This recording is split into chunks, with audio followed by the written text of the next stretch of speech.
Yes, this is Pambazuka TV Online. My name is Enoch Noel, and today we have invited people who started the business as on our journey, trying to discover those who those who are innovators, business and entrepreneurs. So today we got Volcano. Have no Volcano. How do you guys say it? Volcano Tech Hub. Volcano Tech Hub. Before we start, let's introduce ourselves so that people can know who they are talking to. We will start with our neighbor here in New York. You can go ahead. Then from there, we'll go the US, and then from this we'll continue to in Africa. Go ahead, Dan, introduce yourself. Hello, the viewers of Pambazuka TV. My name is Emmanuel Ansengyumba. Most people call me Nsenga. I live in Buffalo, New York. I'm one of the members of Volcano Tech Hub, working in the Department of Development. Thank you so much, Emmanuel, and we can go ahead and continue to visit in Arizona or somewhere. Hello, fans of Pambazuka TV. I'm glad to be here. My name is Manilo Joseph. I live here in Phoenix, Arizona. I'm a member of Volcano Tech Hub. I work as project coordinator or maybe organization coordinator. I'm glad that we are here to share information about our organization and also Pambazuka TV in general. Thank you so much.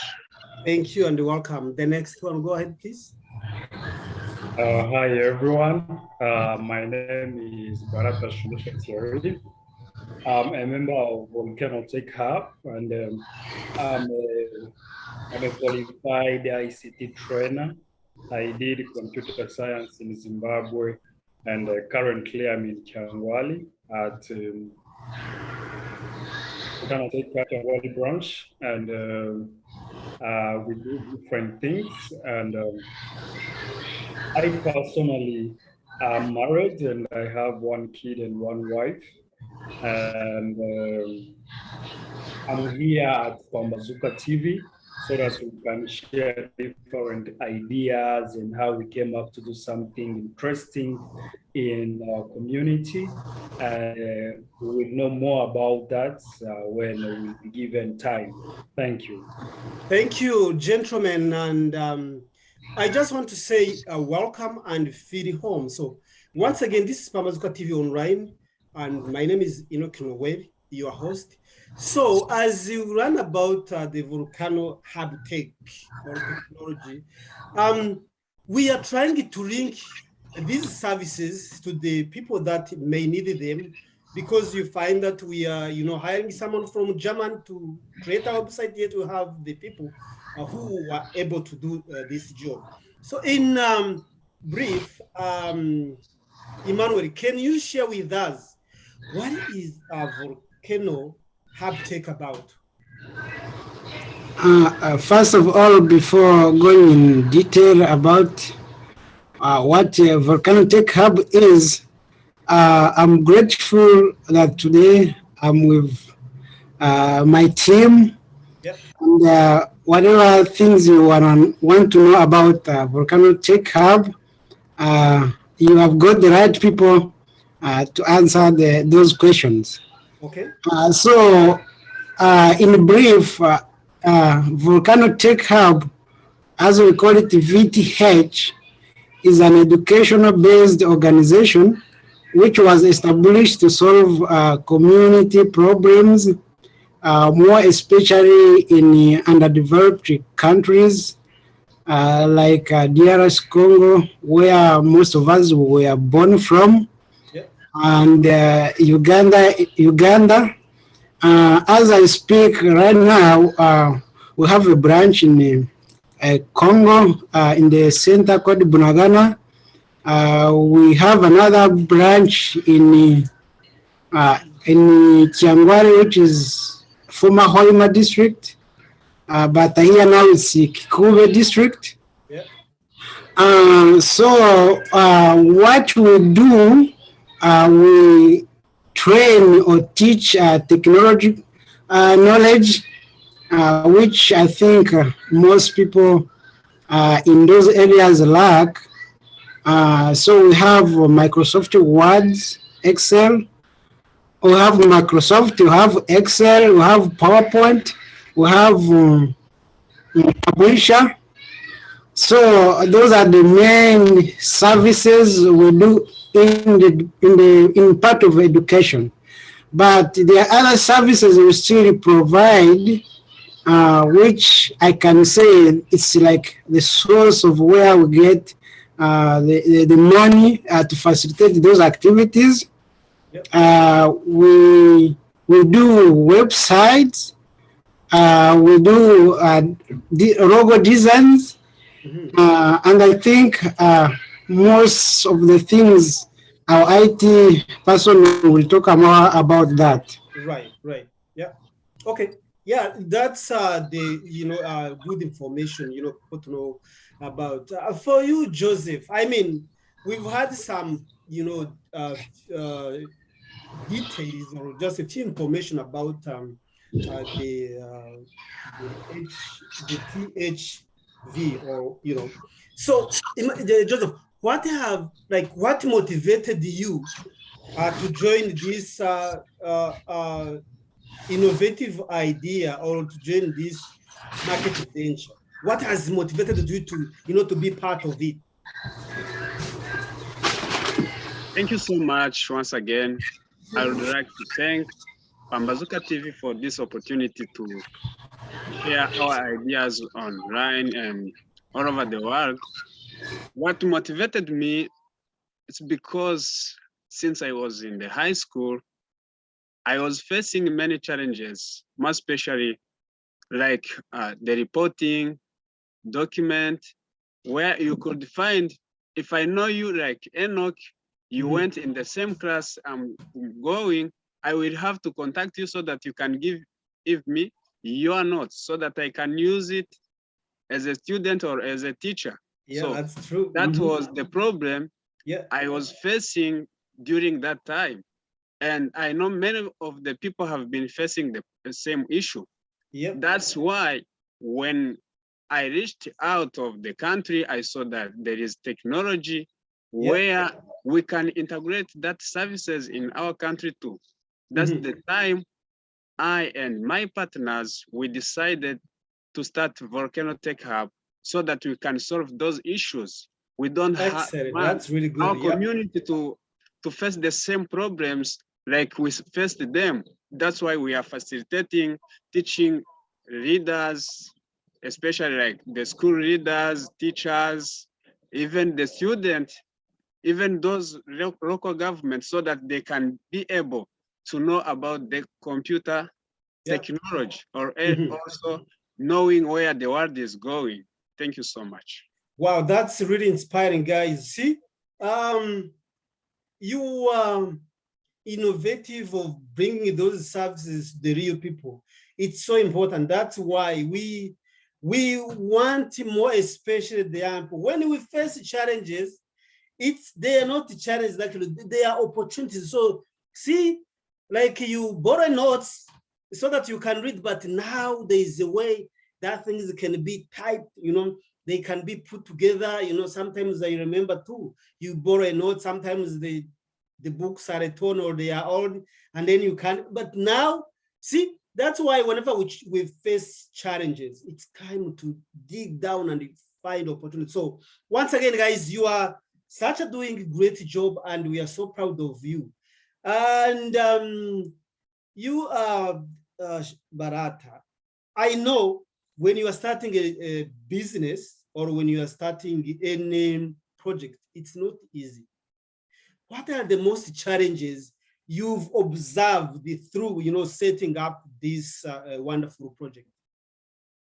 Thank you, Pambazuka TV Online, for that question. Starting something is not easy. And sometimes when you reach at where you were planning to reach, Right. people whom did not see what you passed through, they think that was easy. And they feel like they can do the same. But when they do it, they fail because they don't really what you passed through.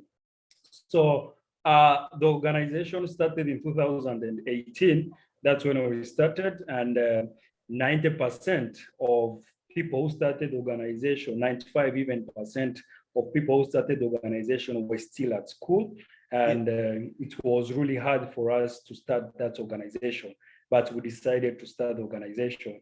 And we started the organization when we got an opportunity of applying for a grant, and that grant was okay, and we said that let's try our chance, let's share with the world about what we are planning to do. That was still a plan. We're not having anything real that was already there, and we applied, and we did not pass through, and we were not discouraged, and we say that even if we did not pass, but does not mean that our ideas are not the best. And that's how we take courage. And we made now a big team of so many people that could work together and see how the organization can see now the world. And the organization started on a bad stage. You know, we were all young, and we couldn't get money because, you know, no one was working, and they want to bring innovation in the community, want to bring things. In Uganda, a computer, it's over 2 million, and you want to bring such kind of project that would be using more than 100 computers. So it was not really a good thing on our side, or even a decision. So when we started, we could contribute, and we say that, how much do you have? I have $1, I have $20, I have $100, I have this and this and this and this. And we managed to do what? To get an amount that we could say that this money can work and they can start in the community. So that's how the organization started. And when we started, we faced so many challenges. We knew that maybe the community that we were discussing with will really need what we are bringing. But when we reached in that community, we realized that there was another challenge that we did not know before we reached in that community. Our community are not trained even education, no more education. So when our community is not trained, when they never even went at school, it will be hard for them to understand that technology can change their life. That was one of the challenges. And that challenge is still there. We as Volcano, we don't know if really that challenge will manage to overcome it, since we know that our communities are even refusing to go to school and to learn. And you find that because Volcano these days, most of the people they are teaching, they are training, they are mature people. We are not even teaching kids. You find that when we are saying that, all right, we need to train people in computer, this and this level, you find that people who are applying are pastors, are teachers, you know, they are big people. And sometimes you find that, yes, they went to school, but they left maybe when they were maybe in primary 6, or others, they were maybe in senior 3, senior 4. But still you feel like at least this one tried to join the class, and he can or she can understand what I'm trying to say. So the level of education of our communities, or different communities, is a challenge on our side. And another challenge is funds. We are a non-profit organization. We don't look at money. And that's why some of our people, like we can call them clients, that could give us some works, they could say that, why are you cheap? Are you really sure with what you are giving? And sometimes people could lose trust in us, saying that it's like you don't know what you are doing. You get a point. So that could also be a challenge on our side, because we are charging less money because we are not after money. We are after what will happen in that community.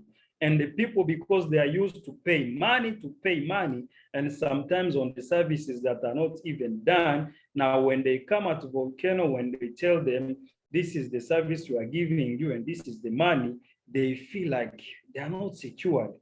They wait until they see that, yes, we are done, and now they feel okay. So since we are not a non-profit organization, we don't look at people's money, but we focus on what we are bringing the community. We need funds. We need people to support us. We need different organizations to join us so that they can really work with us on our cause. We always focus in the community, in the education. We are an education-based organization. And as Emmanuel said, so we need really to change our community, our education. We need really to bring practical education. And that practical education, we are focusing on computer, because these days, computer is doing everything. You can't do something without a computer. You want to dream, you can even dream with a computer, because a computer will even help you to get ideas. So the fun part, it's really a challenge on our side.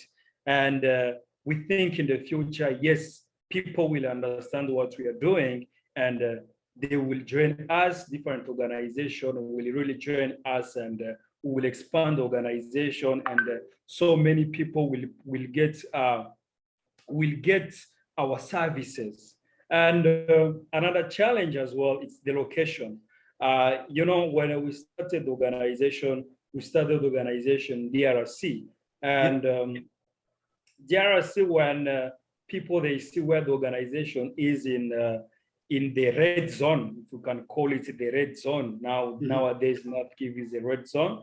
You find that when we are trying to discuss our ideas to people, when they found the location of the organization, they feel like it's really hard to invest or maybe to support these people, when we know that the area they are working from, it's risky.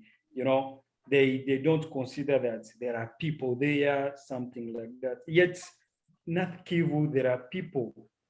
And North Kivu, it's not the whole part that is really affected. There are other places where people are working, people are okay.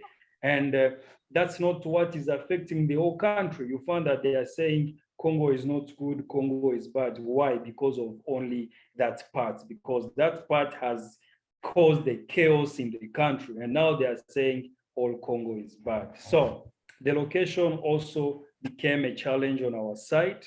And since the organization managed to expand the services to Uganda, we hope also to make Uganda be stronger, our branch to be stronger, like we are in Congo. In Congo, we are working, we are strong. Even in Uganda, we hope that we'll be strong. So briefly, those are some of the challenges we passed through. And we are expecting more challenges, because when I went in Congo, we knew it's a place where there is no electricity. We are working from Bunagana, Jomba. There is no electricity, no roads, no works. Sometimes even to get water, it's a challenge. We knew those things. So we said, let's challenge ourselves. If we can spend a year in Bunagana, which means that somewhere where we can get power, we can get roads, we can get this, it will be easy for us. And that's how we manage to brainstorm, even to put our pilots in Bunagana, and we see what will happen. And now we have expanded to Uganda in Changwali. Very soon we'll even expand to US, because we have now members in the US, and we see people from US can be now reaching our people there. Right. So briefly, those are some of the challenges. Thank you. Oh, thank you so much. Yeah. I don't know how to say this. Back in 2011, we had a group of, people who wanted to come to Koburuas, wanted to come to build a school at Koburuas. But when you try to mention Congo, it becomes Congo. I mean, there are so many factors that affect like trying to develop the Congo.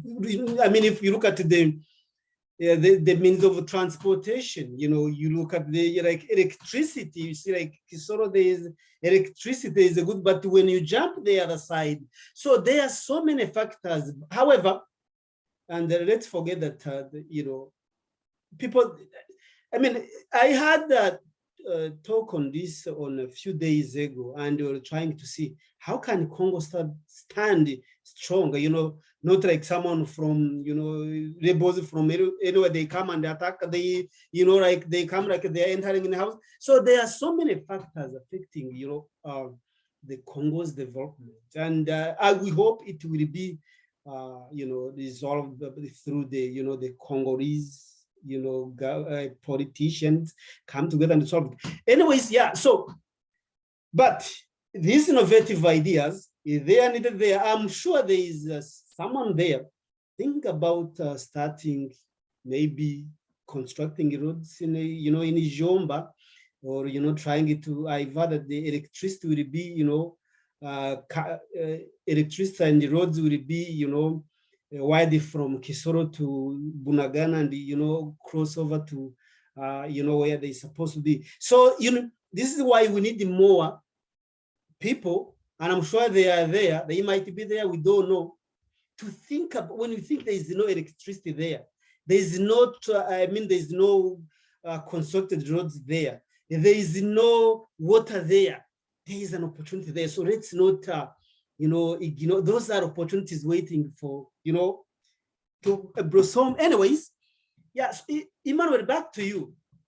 I know you guys started in the Congo. Now you're expanding in Uganda. How are the people, Emmanuel, how are the people reacting toward these innovative ideas, negative, positive? Share with us, how are the people, reacting, or what are their feedback? You are muted. Okay, as my partner mentioned, yeah. On the beginning, it was really a challenge whereby everyone was doubting the services we are going to give in an area where there is no access to internet. Yeah. But with God, we made it possible. We started our services by providing internet on our capacity. Mm-hmm. Then people got started getting interested, whereby the time we started, we had the first promotion, and that promotion was mostly including the officials who work at the border, because they are the most people really who need even internet, who need the technology, and most of them, we find that they don't have those skills. So I think they benefited from our first promotion. Then the other group was the schools. Schools need internet, but you find getting the gadgets which really will serve the whole population is also a problem. And with our capacity, we managed to take the computers we were able to get, and we put them on our center. Then those schools could send their students to come and benefit from our center, which was a positive outcome. Then as we shifted our services to Uganda, I hope it's really welcomed very well. As I speak now, we have more than 10 people who are directly benefiting from our services we give, which is also something showing improvement. Then with the kind of other services we provide apart from that based education, like the website, the web, I mean the logos. Um, People are really trying to know what we are doing, and most people are giving us jobs, and those jobs are assisting us to facilitate those other activities we are providing on ground.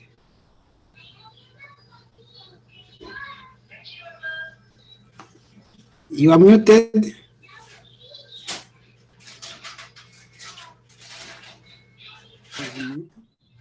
Oh, okay, good. Yeah. Sometimes this technology is, disappointing, and then you find it. So, like, Mr. Joseph, you guys, you work for the community, and the community, they need you. So how many people are working, like in numbers in Congo and in Uganda, how many people are you guys working together, or how many people, work with you? Thank you so much. We have more than 25 people who are directly connected to the organization, because we have different departments which are helping us to sustain our organization. Yeah. By our services have benefited many people, more than 200 people, just doing seminars and other workshops, showing them about technology, and more especially about those students. Like the first promotion, as my partners said, it was over. We are having the second promotion in Bunagana, DR Congo, and also those 10 people who have already joined in Changware. So you see that we are impacting a huge number of the community, and we hope that with God, everything will be better, and we need to reach to millions of people to solve this issue. We don't need our kids to suffer from the same sickness or same problems we have been facing for a long time. Thank you. Yeah, so those 25, are they employed or they are volunteers? We do have some volunteers, and some who are our employees, because there are some people who may not be able to volunteer, but some of our people are in different places, like some you find in Zimbabwe, others Kinshasa, Rwanda, others in the US. As you see, I'm here in the US. Emmanuel is in the US. You find like Thierry is in Uganda. That's how we are scattered, by through the technology we are all having one idea of changing the world. So we need some people who can help us on ground. For us, we are implementing things online, but we do have some employees on ground who are helping us to implement what we have planned. Excellent. So Maybe, go ahead. Maybe to add on what Joseph is saying, maybe people may hear that our main like office is in Bunagana, and they think that we only serve the region of North Kivu. But for awareness, we have members who are from Kinshasa. We have members from Lubumbashi. Then we have members from Goma. And those are the people we work with daily activities. Good. So we will be having the second to make sure people understand what what you guys are doing, to make sure they access your services. But for you who is in Uganda, Thierry, how can the people in Uganda or in Africa reach you, or how can they get in touch to make sure, because we know that people who will be watching this video will be interested to get more services with you. So tell us how they can reach you in Uganda, or where they can find more information. And then Emmanuel, you will be the second one. Tell someone in the US, give the information so they can be able to know And also Joseph tell them, and also when we put this video on the TV, we'll try to pin down the information. So you tell them, share with us, how can people in Uganda or in Rwanda or anywhere reach you, or how can they access the Thank you. The organization tried to work on the way different people they can contact us. Yeah. And we work with technology, and we make sure that everything is done through technology. And you can contact Emmanuel directly. The system knows that Emmanuel was contacted, because we want to make sure that if Emmanuel was maybe off, at least someone else can know that Emmanuel did not maybe respond, and someone else helps you to respond in the department. That's how we work, and that's why we have like the leader of the department, someone leading the department, and there's someone who follows him like an assistant. That's how we work. If the first person is not active to respond, the second person can easily do it. Okay. We worked on a search engines. We tried to work on our search engine since 2018, and now we are in 2021, and very soon 2022. So we've got enough time when our search engine was really being worked on, and our search engine is helping us to be popular online. And if you go online on Google, on Yahoo, Bing, you just type Volcano Tech Hub, directly you will get more information about Volcano. Just type only that, Volcano space, Tech space Hub. You will get more of the information we could even give you here. That's one of the way. If you want to know more about Kyangwali, you type Volcano Tech Hub Kyangwali, you will get to know more about Kyangwali. That's one way people can contact us. Another way, we use advertisements. We advertise, most of the time we advertise on Facebook, we advertise on Google using ads, we advertise also on our YouTube channel, because we know that people likes to follow our videos, so we put some advertisement there, and people who are watching our videos, they easily get even our email, the organization email. So if we can say Kyangwali, if you want to contact Kyangwali, our website is able to receive, to give you access so that you can send us an email, and that email will be redirected to Kyangwali. And if you want to contact people that are in the US, if you still use our website, it will be redirected to people who are in the US. And if you need to talk to us online, you can easily go online.